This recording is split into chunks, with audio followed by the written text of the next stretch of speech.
Hello বন্ধুরা, ইচ্ছে হলো তাইতে তোমাদের সকলকে স্বাগত জানাই। আজ আমি তোমাদের আমের পায়েস করে দেখাবো। এখন তো আমের মরশুম চলছে, আম দিয়ে যা খুশি তাই করতে ইচ্ছা করে। তা আমার আজকে ইচ্ছে হলো আমের পায়েস করা, সেটা তোমাদের সাথে শেয়ার করি। চলো, আমি 1 প্যাকেট দুধ নিয়ে নিয়েছি। এবার এটা জাল দেওয়ার জন্য বসাবো। আর এদিকে 2টো হিমসাগর আম নিয়ে নিয়েছি, পাকা পাকা। আমি খোসা ছাড়িয়ে নিয়েছি। এবার আমি আমের টুকরো বার করে নেবো। আম কেটে টুকরোগুলো করে আমি মিক্সিতে দিয়ে পেস্ট করে নেবো আমের। এটাও এইভাবে কেটে নেব। 1 প্যাকেট দুধ নিয়েছি পায়েস করবার জন্য, তো তাই জন্য আমি এই চামচের 2 চামচ গোবিন্দভোগ চাল ভিজিয়ে ধুয়ে রেখেছিলাম। এবার এই চালটা ওই দুধের মধ্যে দিয়ে ফুটতে দেব।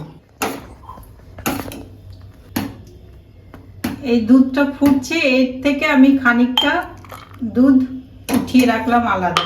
আর এই দুধে আমি ভেজানো চাল দিয়ে দিচ্ছি। দুধ কিন্তু আমি একদম পুরো ফুটিয়ে যে ঘন করে নিয়েছি তা না, নর্মাল ওয়েতে একবার শুধু ফুটে উঠেছে। চালটা দেওয়ার পর অনবরত কিন্তু নাড়তে হবে, নয়তো নিচে লেগে যাওয়ার চান্স থাকতে পারে। আর অন্য পাত্রে আমি যে দুধ উঠিয়ে রেখেছি তাতে মিল্ক পাউডার অর্থাৎ আমুল স্প্রে 2 চামচ মিশিয়ে নেব। আমুল স্প্রে গোলা দুধটাও দিয়ে দেবো এই দুধের মধ্যে। এটা কারো যদি ইচ্ছে না হয় না দেওয়ার, তাহলে দেবেন না। তবে আমুল স্প্রেটা দিলে কি হয়, পায়েসের টেস্টটা বেড়ে যায় দ্বিগুণ, আর ঘনত্বটাও হয় ভালো। আমের পেস্ট করে নিয়ে এসেছি। এবার এটা কড়াইতে একটু জাল দিয়ে নিতে হবে। এইটা কিন্তু পায়েসের মধ্যে সরাসরি কাঁচা দিলে পায়েসটা কেটে যাওয়ার চান্স থাকবে, সেই জন্য এটা কড়াইতে একটু ঘন করে জাল দিয়ে নিতে হবে। পাকা আম, হিমসাগর আম, সেই জন্য এর কোনো আঁশ নেই, সেই জন্য আমরা ছাকলাম না। যদি অন্য কোনো আম, পাকা আম নিয়ে থাকেন, সেই সমস্ত আমের যদি চোঁচ বা আঁশ থেকে থাকে তবে আমটা একটু ছেঁকে নিতে হবে। এইভাবে আমি আমটা একটুখানি জাল দিয়ে নেব। আমটা ভীষণই মিষ্টি, আমি এতে আর চিনি দিচ্ছি না। এদিকে যে চালটা দিয়েছিলাম গোবিন্দভোগ, সেটা দেখছি সেদ্ধ হয়েছে কিনা। হ্যাঁ, সেদ্ধ হয়ে গেছে। এবার আমি এতে 1 চামচ চিনি দিয়ে দিচ্ছি। যার ইচ্ছে বেশি মিষ্টি খাওয়ার তারা মিষ্টি আরো দিতেই পারেন। আমি অল্প মিষ্টি দিলাম, আমি অল্প মিষ্টি খাবো বলে। তাছাড়া আমটা ভীষণই মিষ্টি। পায়েস তৈরি হয়ে গেছে।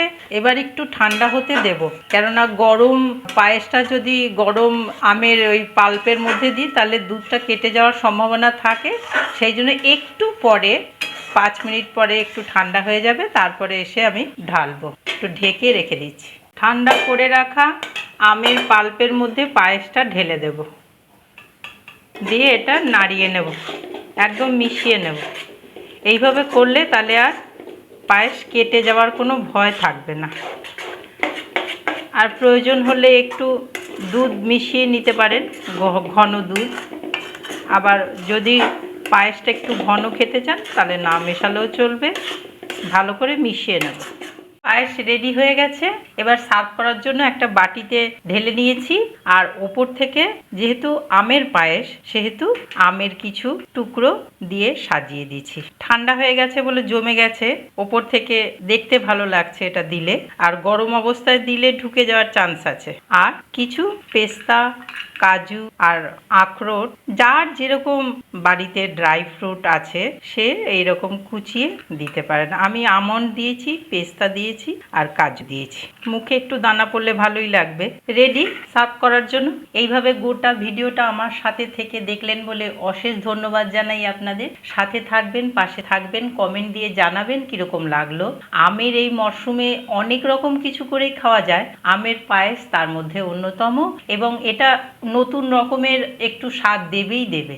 আর যারা আমার সাথে নেই, নতুন বন্ধু, সাবস্ক্রাইব করে সাথে থাকবেন। পুরনো বন্ধু তোমাদের সকলকে আমি অশেষ ধন্যবাদ জানাই।